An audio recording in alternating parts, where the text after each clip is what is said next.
Good morning, students. I, Suksagar, a social science facilitator from the Millennium School, is going to talk about a geography chapter topic, the forces beneath. Let's begin with the topic, that is, the forces beneath. Under this topic, we'll study about the layers of the earth. Earth's interior is made up of three concentric layers. Just like an apple, the skin of the apple, we can call it the crust. The thick part, that is the middle part, is the mantle. And the inner part, where we can see the seeds, is called the core.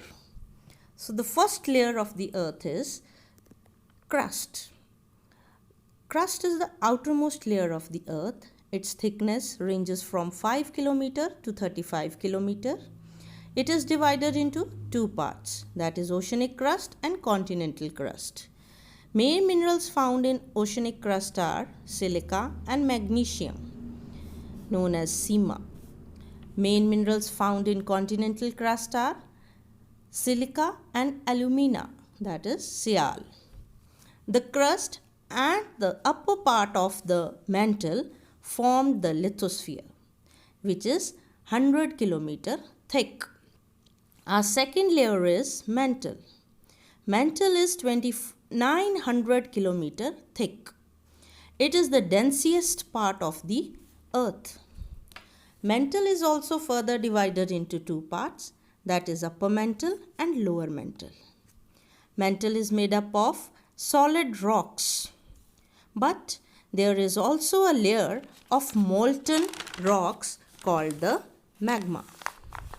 Temperature in this layer is about 2000 degrees centigrade. The third layer is the core. The core is the innermost layer of the earth. It is 2400 km thick.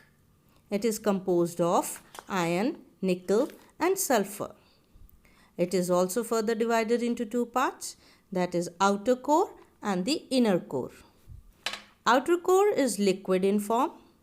Its temperature is very high, that is between 4000 degrees centigrade to 5000 degrees centigrade. The minerals here are liquid in form, or we can say molten in form. The inner core, it's solid in nature. Its temperature is as high as outer core. It is 5000 degrees centigrade to 7000 degrees centigrade. But it is solid in nature because it faces pressure from all the sides and it lies in the center of the earth and remains solid. So these were the three layers of the earth which we have studied. Now we move on to the next topic, that is evolution of our continents. It is interesting to know that Earth we see today did not look like the same 250 million years ago. The lithosphere of the Earth was a single big continent or a supercontinent known as the Pangaea. The Pangaea was surrounded by a single ocean called the Panthalassa.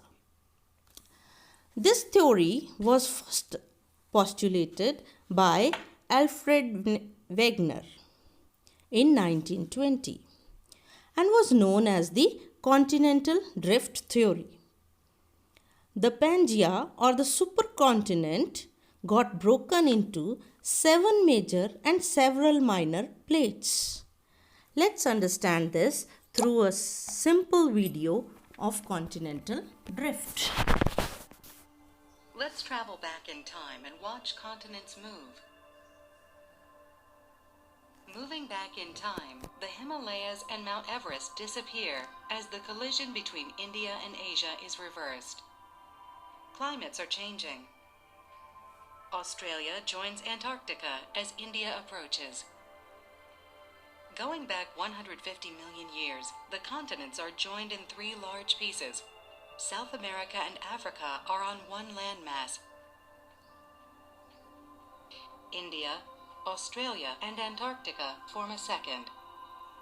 North America, Europe, and Asia make a third. 225 million years ago, The supercontinent Pangaea exists. Let's watch this movement as it occurred going forward in time. As Pangaea splits into three large pieces, the Atlantic Ocean starts to form. India starts its race to collide with Asia. As the continents take their current locations, India and Asia collide, and the Himalayas and Mount Everest appear. What is next? So we have better understood through this video. Now let's move on to the next topic, that is lithospheric plates. The earth crust is not a single piece of unbroken mass. It is actually made up of number of pieces set up together like a jigsaw puzzle. In geographical terms, we call these pieces lithospheric plates. You might have sometimes wondered how mountain, valleys, plains and ridges come into existence. The answer to this question lies in the theory of plate tectonics. According to this theory, the lithosphere is divided into 7 major and several minor plates under the ocean floors and the continents. These plates move on a semi-solid atmosphere. The process of the mountains of the plates is called the plate tectonics. These plates move slowly, only few centimeters per year, and merely are fast as our nails grow. Earthquakes and volcanoes occur at the boundaries of these plates when they move closer or move apart.